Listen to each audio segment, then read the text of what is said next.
l'industrie du jeu vidéo, les débuts d'année sont rarement dingues en termes de sorties. Une période durant laquelle des petites structures peuvent éventuellement tenter de tirer leur épingle du jeu. Microids, un nom qui parle évidemment aux joueurs d'un certain âge, s'inscrit dans ce processus en proposant début février son Agatha Christie, The ABC Murders.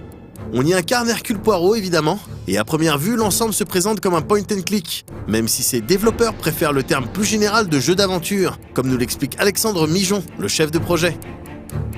On part plus sur le fait de faire un jeu d'aventure qui comporte des éléments, des mécaniques et des gameplays qui ne sont pas forcément toujours dans les codes, parce que c'est aussi l'objectif qu'on a d'évoluer. On fait évoluer les jeux, donc comme tu l'as dit en 2015, je pense qu'aujourd'hui les codes, même définir un point and click aujourd'hui, je pense que c'est assez compliqué.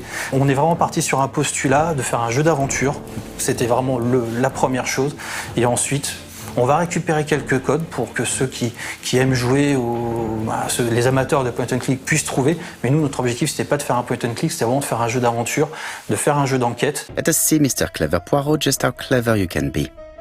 Perhaps you'll find this nut too hard to crack. Look out for Endover on the 21st of the month. Yours extra.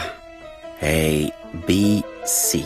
The ABC Murders ne donne effectivement pas uniquement dans l'énigme de base ou l'association d'objets, mais propose également de la réflexion, notamment à travers ses phases de cellules grises.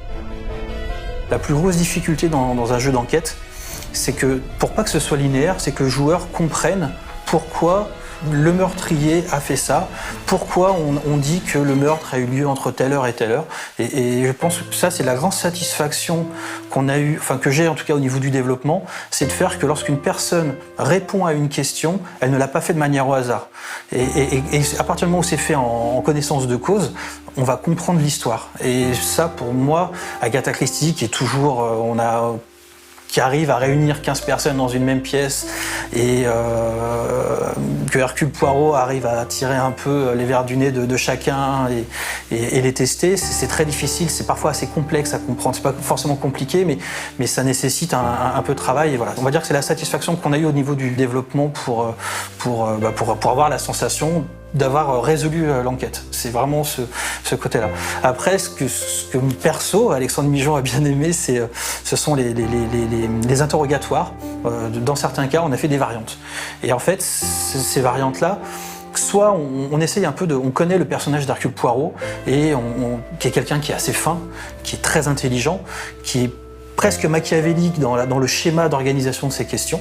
Et à ce moment-là, on a la possibilité de répondre comme lui, il l'aurait fait. Donc on va marquer des points d'ego, on va contrôler l'interrogatoire. Soit on s'en éloigne, et à ce moment-là, on fait un peu le petit diable. Alors je sais pas si je spoil, il peut être parfois assez virulent. Si tu as joué à la première heure, tu as eu l'interrogatoire avec Mary Drawer.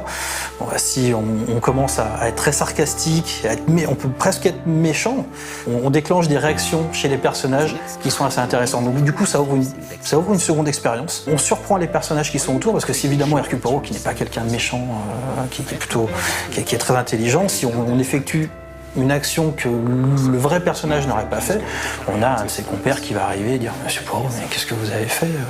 Je vous ai jamais connu comme ça. » C'est des petits éléments que j'ai aimé qu'on rajoute, puisque c'est certains diront que c'est inutile, donc c'est indispensable. Then she removes a belt. Bosser à partir d'une licence connue a ses avantages. En premier lieu, le nom justement, qui à lui seul peut éventuellement assurer une partie des ventes. Mais cet exercice comporte également quelques challenges. The body falls, lifeless, on the sand. La licence d'Agatha Christie est quelque chose qui nous tenait à cœur, dans la mesure où il y a un univers qui est réel, ce sont des personnages qui sont consistants. Et du coup, comment faire honneur à une licence?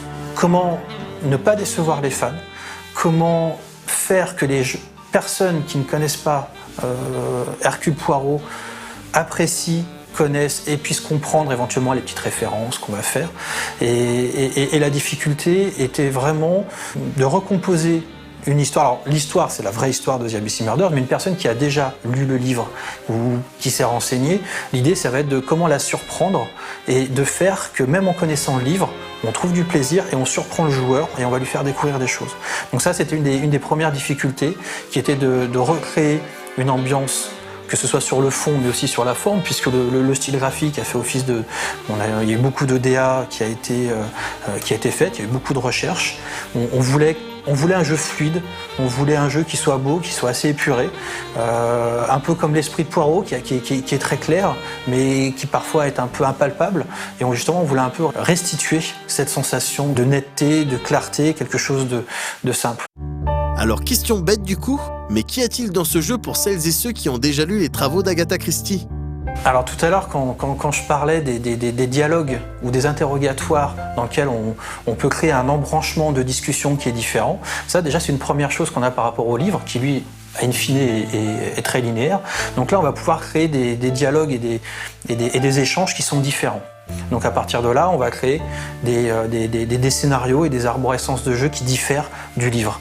Et on a évidemment, pour marquer d'un gros point une différence et surtout le fait que le joueur ait le choix sur des actions, donc mis à part ce côté libre arbitre, on a voulu qu'à la fin du jeu, le joueur choisisse, il a un choix à faire. Et son choix qui aura évidemment des conséquences, et peut-être la grosse différence par rapport au livre, peut-être que j'en dis pas plus, mais c'est... Une fin alternative, c'est ça ? C'est une fin alternative, absolument. On avait été plutôt agréablement surpris par le Crimes and Punishment de Frogwares. On n'est donc pas insensible aux jeux d'enquête issus de bouquins, même si la production de cette Agatha Christie semble bien plus modeste que la dernière adaptation en jeu vidéo des aventures de Sherlock. On souhaite toutefois beaucoup de courage aux équipes de Microids, et on rappelle qu'Agatha Christie The ABC Murder sortira le 5 février prochain.